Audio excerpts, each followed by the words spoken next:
കേരളത്തിലെ പ്രത്യേകിച്ച് മധ്യ കേരളത്തിലെ കോൺഗ്രസ് നേതാക്കൾ പ്രത്യേകം അറിയണം.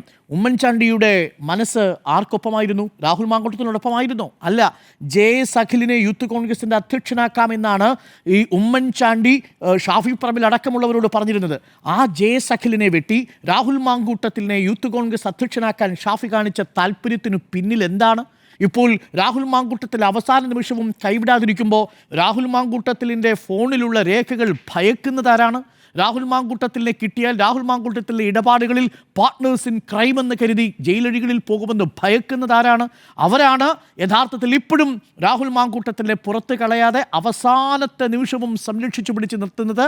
അത് യഥാർത്ഥത്തിൽ ബ്രഹ്മാസ്ത്രം പ്രയോഗിക്കേണ്ട കോൺഗ്രസ് അത് ബൂമറാങ്ങായി സ്വന്തം നെഞ്ചത്ത് പ്രയോഗിക്കുന്നതാണ് ഇന്നത്തെ വാർത്താപ്പകൽ കണ്ടത്.